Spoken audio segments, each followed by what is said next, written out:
ये है हमारा 15 चैप्टर क्लास 9th का, और जिसमें हम सेकंड पार्ट में अब करेंगे क्वेश्चंस, और उसके बाद करेंगे 15.12 क्रॉप प्रोडक्शन एंड मैनेजमेंट, जैसा आपको दिख रहा है स्लाइड में। ठीक है, तो क्वेश्चन बनता है how do biotic and abiotic factors affect crop production. किस तरह से बायोटिक और एबायोटिक जो फैक्टर होते हैं क्रॉप प्रोडक्शन को अफेक्ट करते हैं। देखिए, बायोटिक और एबायोटिक जो फैक्टर्स होते हैं, अगर क्रॉप रेजिस्टेंस है, उनसे लड़ सकती है, तो वो क्रॉप ज़्यादा यील्ड देगी। और हमें मतलब क्या होता है, हमें फार्मर्स को क्या मतलब होता है, क्रॉप की यील्ड से मतलब होता है। ठीक है, वो कितना गेन कर पा रहे हैं, कितना कमा रहे हैं उससे। तो जो क्रॉप ग्रो होती है, बायोटिक फैक्टर्स और एबायोटिक फैक्टर्स की वजह से उसकी जो ग्रोथ होती है वो कम हो जाती है, उसकी यील्ड कम हो जाती है। जैसे कि बायोटिक फैक्टर्स में कौन से बताए थे, डिजीज़ है, इंसेक्ट्स है, नेमेटोड्स है।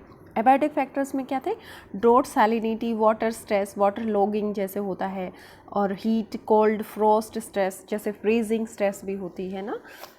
तो इसकी वजह से जो स्ट्रेस आती है, डिफरेंट सिचुएशंस में अगर फाइट कर सकता है प्लांट, तो हम उसे बोलेंगे रेजिस्टेंस प्लांट। ठीक है, तो रेजिस्टेंस वैरायटी चाहिए हमें, ताकि हम अपनी क्रॉप इम्प्रूवमेंट कर सकें, क्रॉप में प्रोडक्शन जो है वो इम्प्रूव हो सके।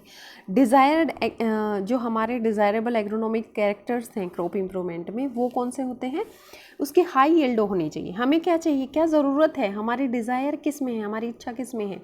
एक तो उसकी यील्ड अच्छी होनी चाहिए, ठीक है। दूसरा, क्वालिटी अच्छी होनी चाहिए, इम्प्रूव्ड क्वालिटी होनी चाहिए, ऐसा नहीं है जैसा सदियों से चला आ रहा है वैसा ही हो। उसके बाद हमें बायोटिक या बायोटिक रेजिस्टेंस चाहिए, ये जो फैक्टर्स हैं इनके रेजिस्टेंस पावर होनी चाहिए इनके लिए। फिर उनकी मैच्योरिटी ड्यूरेशन जो है वो कम होना चाहिए, लेस होना चाहिए, ताकि किसान को ज़्यादा मेहनत ना करनी पड़े और कम टाइम में वो ज़्यादा क्रॉप ग्रो कर सके और ज़्यादा उसको फ़ायदा हो सके। उसकी एडेप्टेबिलिटी होनी चाहिए, ऐसा नहीं है कि एक क्रॉप सिर्फ एक ही एरिया के लिए है, वहाँ पे ग्रो कर सकते हैं और दूसरी कहीं नहीं ग्रो कर सकते, ऐसा नहीं होना चाहिए। एडेप्टेबिलिटी वाइडर होनी चाहिए, ठीक है। एग्रोनॉमिक कैरेक्टरिस्टिक्स डिज़ायरेबल होने चाहिए उसके, ठीक है। उसके बाद हमारा आता है क्रॉप प्रोडक्शन मैनेजमेंट। ठीक है, इसमें हम क्या पढ़ेंगे, इंडिया ऐसा एक कंट्री है, जैसे दूसरे देशों में भी एग्रीकल्चर का काम होता है, तो यहाँ पे भी फार्मिंग रेंज करी है स्मॉल टू लार्ज फार्म्स। ठीक है, बहुत छोटे भी फार्म होते हैं और बहुत बड़े भी होते हैं। डिफरेंट फार्मर्स दस हैव मोर और लेस लैंड। बहुत सारे फार्मर्स ऐसे होते हैं जिनके पास कईयों के पास बहुत कम होती है, बहुत के पास बहुत ज़्यादा ज़मीन होती है। ऐसे ही पैसा कम होता है, ज़्यादा होता है, एक्सेस नहीं होती, इन्फॉर्मेशन ज़्यादा टेक्नोलॉजी का उनको नहीं पता होता। इन शॉर्ट हम ये कह सकते हैं, इट इज़ द मनी और financial condition that allows farmer sorry farmer to take up different farming practices. ठीक है, पैसा है, जिसके पास पैसा है वो बहुत ज़्यादा टेक्निक अच्छी यूज़ करेगा, ठीक है, और प्रैक्टिस करेगा उसमें फिर, और एग्रीकल्चर टेक्नोलॉजीज़ का फ़ायदा उठाएगा। तो ये सब पैसा है, लैंड है, एक्सेस है इंफॉर्मेशन का, तो ही वो कर सकता है। There is a correlation between higher input and yield. यहाँ बहुत ज़्यादा कोरिलेशन है, ज़्यादा इनपुट करेंगे तो ज़्यादा यील्ड मिलेगी, है ना। तो क्या है, फार्मर्स परचेज करते हैं, परचेजिंग कैपेसिटी जो उनकी होती है इनपुट्स के लिए डिसाइड करती है क्रॉपिंग सिस्टम को। जैसे वो इनपुट्स डालते हैं, ग्रेन अगर अच्छी क्वालिटी का अगर वो खरीद सकते हैं, तो उनकी ऑब्वियसली यील्ड भी अच्छी आने के चांसेस हैं। अदरवाइज़ कुछ नहीं पता होता, क्योंकि टेम्परेचर का, जैसे हमारे एटमॉस्फेरिक कंडीशंस हैं, बायोटिक स्ट्रेस हैं, जो भी बायोटिक स्ट्रेस भी इंक्लूड कर लो, वो डिसाइड करते हैं कि आपकी क्रॉप कैसी होगी। लेकिन स्टार्टिंग तो कम से कम अच्छी हो ना। तो ये परचेजिंग कैपेसिटी के ऊपर डिपेंड करता है, प्रोडक्शन प्रैक्टिसेस के ऊपर डिपेंड करता है। Therefore production practices can be at different level पे हो सकती हैं। They include no cost production और लो कॉस्ट प्रोडक्शन और हाई कॉस्ट प्रोडक्शन प्रैक्टिसेस। इसमें सारी होती है, कोई ज़्यादा नहीं उसमें इन्वेस्ट करता। लो कॉस्ट प्रोडक्शन चाहिए किसी को, हाई कॉस्ट प्रोडक्शन के हम सब कुछ करेंगे अपने फील्ड पे, लेकिन हमें प्रोडक्शन ज़्यादा चाहिए। उसके बाद आता है न्यूट्रिएंट मैनेजमेंट। न्यूट्रिएंट्स को मैनेजमेंट कैसे करते हैं, जैसे just as we need food for development, growth and well being, plant also require nutrients for growth. जैसे हमें न्यूट्रिएंट्स चाहिए, वैसे प्लांट्स को भी चाहिए। अब प्लांट्स को कहाँ से मिलेंगे, बात ये आती है, ठीक है, किस तरह से मैनेज करते हैं। Nutrients are supplied to plant by air, water and soil. These are the main sources from soil, air and water. So there are 16 nutrients which are essential for plants. These supplies carbon, oxygen and hydrogen comes from water. ठीक है। ये क्या करते हैं, 16 nutrients हैं हमारे। Main चीज़ आपको ये याद रखनी है कि 16 न्यूट्रिएंट्स हैं। एयर से क्या मिलता है हमें, CHO। क्या बताया इसने, oxygen, hydrogen and oxygen, hydrogen कहाँ से मिलता है, वाटर से। कार्बन डाइऑक्साइड भी मिलती है, लेकिन एक बार के लिए जो इसमें लिखा हुआ है हम वो पढ़ लेते हैं, ठीक है। And soil supplies the other 13 nutrients to the plant. देखिए एयर से क्या मिल रहे हैं हमें, टोटल कितने हैं आप याद रखोगे, टोटल कितने हैं, 16। Getting my point. And remaining out of these 16, oxygen and hydrogen we are getting from air and rest are supplied by the soil। ठीक है, कितने बच गए, 16 में से 3 हमें मिल गए, कार्बन, हाइड्रोजन, ऑक्सीजन हमें एयर से मिल गए, 13 जो बचे हैं वो हमें सॉइल से मिले हैं। ये जो 13 न्यूट्रिएंट्स हैं इनमें से जो 6 हैं वो लार्ज क्वांटिटी में चाहिए, ठीक है। इसलिए जो लार्ज क्वांटिटी में चाहिए उनको क्या बोल सकते हैं, मैक्रो न्यूट्रिएंट्स। कंफ्यूज नहीं होना है कि एसेंशियल कौन सा है, मैक्रो कौन सा है, माइक्रो कौन सा है, ठीक है। टोटल कितने थे, 16, ठीक है, 16 थे। 16 में से 3 कहाँ से मिले, एयर से मिले, 13 बच गए। 13 हमें सॉइल से मिल रहे हैं, लेकिन उस सॉइल में से भी वो 6 ऐसे हैं उसमें से जो हमें ज़्यादा अमाउंट में चाहिए हमारे प्लांट्स को, तो उनको बोलेंगे मैक्रोन्यूट्रिएंट्स। जो बाकी के जो 7 बच गए, used by plant in small quantities, जो थोड़ी क्वांटिटी में उनको चाहिए, माइक्रोन्यूट्रिएंट्स। टेबल में आप देख सकते हो 15.1 में। ये हमारी टेबल है जिसमें आपको दिखाया गया है कि एयर से हमें क्या मिलता है, we are getting carbon and oxygen from air and water is giving us hydrogen and oxygen, ठीक है। एयर से भी हमें ऑक्सीजन मिल रहा है, वाटर से भी हमें ऑक्सीजन मिल रहा है, कार्बन हमें एयर से मिल रहा है, हाइड्रोजन हमें एयर से वाटर से मिल रहा है, ठीक है। सोइल में अब जो मैक्रोन्यूट्रिएंट्स कितने थे हमारे, 6, ठीक है। 6 हमें ज़्यादा अमाउंट में चाहिए, बाकी के 7 हमें कम अमाउंट में चाहिए, उनको बोलते हैं माइक्रोन्यूट्रिएंट्स, ठीक है। अगर डेफिशिएंसी हो जाती है इन न्यूट्रिएंट्स की, तो ये हमारी फिजियोलॉजिकल प्रोसेस जो है प्लांट में, जैसे कि reproduction, growth, susceptibility to disease से लड़ने की जो ताकत है वो भी अफेक्ट होती है। अगर हम कुछ खाएंगे नहीं तो हम लड़ेंगे कैसे। उसी तरह से प्लांट्स को अगर न्यूट्रिएंट्स नहीं मिलेंगे तो उनकी फिजियोलॉजिकल जो ग्रोथ प्रोसेस है वो भी तो अफेक्ट होंगी ना।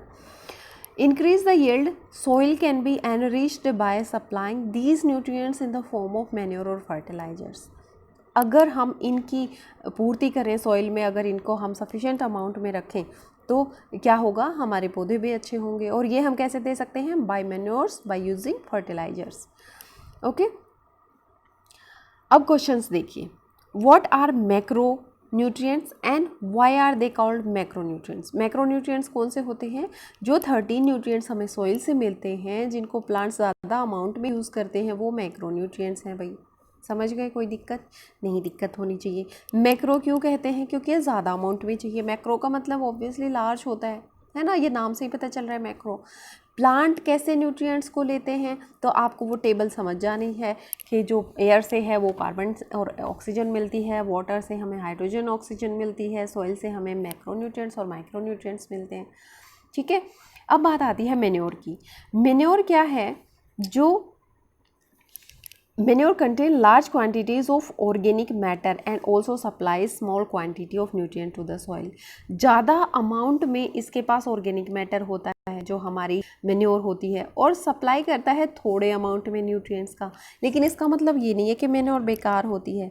Manure is prepared by decomposition of animal excreta and plant waste. Manure को किस तरह से बनाते हैं, डिकम्पोज करते हैं एनिमल एक्सक्रीटा को और प्लांट वेस्ट को, ठीक है।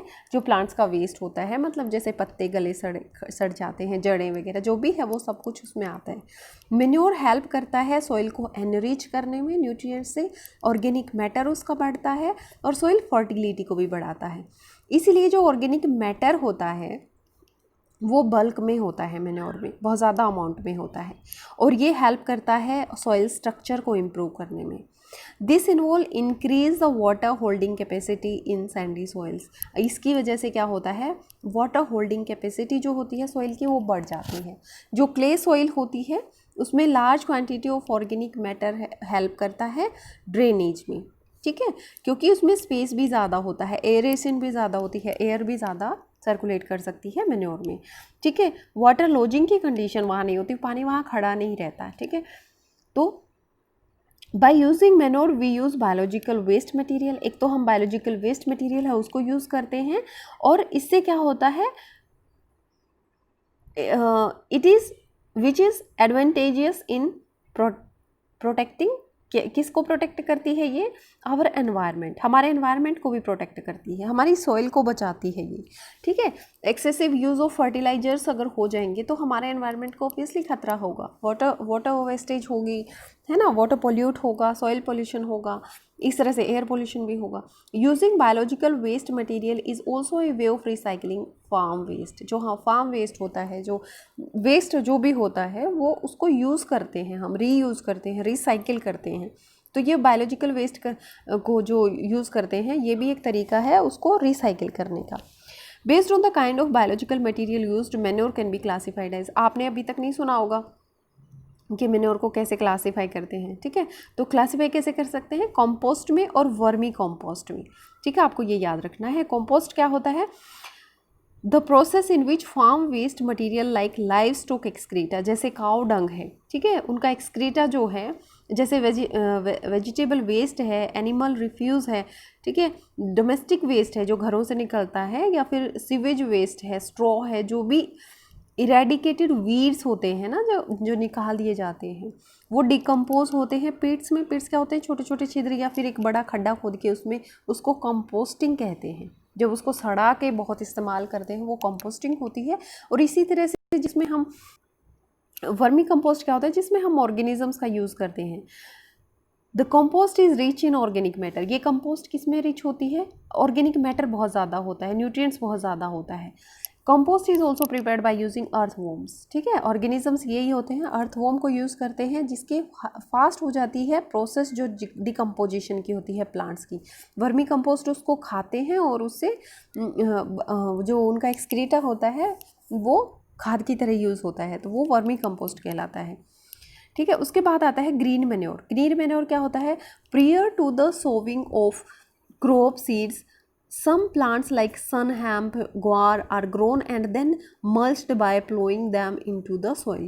इसमें क्या होता है, ग्रीन मैन्योर नाम से ही पता चल रहा है कि कुछ ग्रीन है, ग्रीन खाद है, ठीक है। कुछ प्लांट्स होते हैं जैसे सन हेम्प है, ग्वार है, इस तरह के जो पौधे हैं वो ग्रो किए जाते हैं और उनको फिर बहा दिया जाता है। बहाना मतलब ट्रैक्टर प्लोइंग कर दी जाती है, उनको उखाड़ दिया जाता है और काट देता है, वो जो हैरो होती है, जो भी कल्टीवेटर होता है, जो भी हम इंस्ट्रूमेंट्स यूज़ करते हैं फील्ड पे, उसको उस फसल को उसी में दफना दिया जाता है, समझ रहे हो। तो इससे क्या होता है, ग्रीन प्लांट इसलिए ग्रीन मैन्योर में कन्वर्ट हो जाते हैं, जिसकी वजह से सॉइल एनरिच हो जाती है नाइट्रोजन और फॉस्फोरस में, जो हमारे पौधों को चाहिए। उसके बाद आता है फर्टिलाइजर्स। फर्टिलाइजर्स क्या होते हैं, commercially produced plant nutrients, commercially produce जो हमारी फैक्ट्रियों में प्रोड्यूस होते हैं ना, वो फर्टिलाइजर्स होते हैं भाई, ठीक है। फर्टिलाइजर सप्लाई करते हैं नाइट्रोजन, फॉस्फोरस और पोटेशियम, एनपीके इसको भी बोल सकते हैं। एनपीके ज़्यादातर यूज़ करते हैं साइंटिस्ट जो होते हैं वो, एनपीके सप्लाई करने के लिए फर्टिलाइजर्स ज़्यादा अमाउंट में जल्दी से उनको चाहिए सब कुछ, है ना।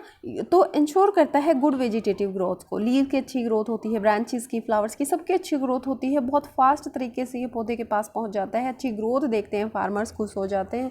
और हमें भी क्या चाहिए, हमें भी सब कुछ अच्छा अच्छा चाहिए, तो ग्रोथ ही अच्छी हो रही है, ऑब्वियसली यील्ड भी अच्छी होगी। लेकिन ये giving rise to healthy plant, इसकी हेल्दी प्लांट होने के बाद फर्टिलाइजर्स फैक्टर होते हैं जो कि हमारी सेहत के लिए नुकसानदायक होते हैं। फर्टिलाइजर्स वो फैक्टर हैं जिसकी वजह से हायर यील्ड मिलती है, हाई कॉस्ट फार्मिंग मिलती है। केयरफुली इनको अप्लाई करना चाहिए, केयरफुली इनको खेत में लगाना चाहिए, पौधों में डालना चाहिए, प्रॉपर डोज में डालना चाहिए, प्रॉपर टाइम पे डालना चाहिए। ऐसे नहीं कि किसी फसल में हमने 10 ही वो पैकेट डाल दिए, कट्टे डाल दिए जो फर्टिलाइजर्स हैं उसके, ऐसा नहीं करना चाहिए। एक टाइम प्रॉपर होता है, एक डोज होती है, उसी के अकॉर्डिंग इसको यूज़ करना चाहिए, अदरवाइज़ ये खतरनाक भी होता है बहुत। Observing pre and post application precautions for their complete utilisations. Precautions लेनी चाहिए, किस तरह से उसको यूटिलाइजेशन करनी है, यूटिलाइज करना है। जैसे कि कभी कभी फर्टिलाइजर्स वॉश हो जाते हैं, धुल जाते हैं पानी से, ठीक है। जैसे ही हम फर्टिलाइजर्स को पेड़ों में डालते हैं, उससे वो बारिश हो गई तो वो एक्सेस जो है वो इरीगेशन प्रोसेस से बाहर निकल जाते हैं, तो वो फुली अब्जॉर्ब नहीं हो पाता प्लांट से।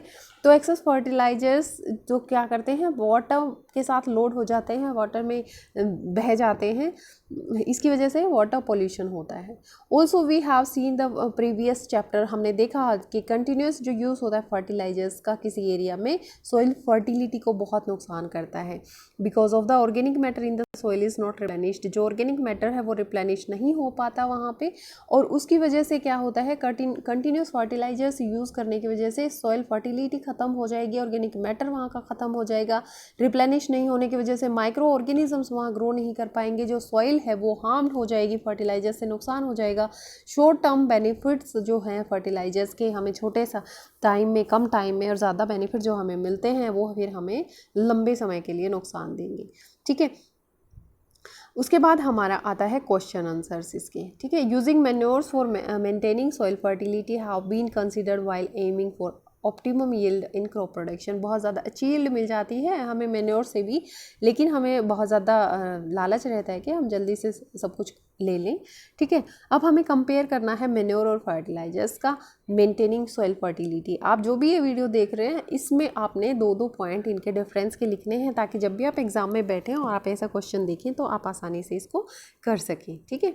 ऑर्गेनिक फार्मिंग होती है is the farming system which minimal और no use of chemicals as fertilizers, herbicides, pesticides, etc. with the maximum input of organic manure, recycled waste, farm waste, use of bioagents such as culture of blue-green alga is preparation of biofertilizers, neem leaves, turmeric, specifically in grain storage as biopesticides. देखिए organic farming भी एक term है जो आपको पता होनी चाहिए। इसमें क्या होता है, एक सिस्टम होता है जिसमें हम बहुत कम या फिर कह लो कि नहीं यूज़ करते। किसको यूज़ नहीं करते, केमिकल्स को यूज़ नहीं करते फर्टिलाइजर्स की तरह, ठीक है। हर्बिसाइड्स को यूज़ नहीं करते। हर्बिसाइड्स जो पौधों को मारने के लिए दवाइयाँ यूज़ होती हैं, पेस्टिसाइड्स जो कीड़े मकोड़ों को मारने के लिए जो दवाइयाँ यूज़ होती हैं उनको यूज़ नहीं करते।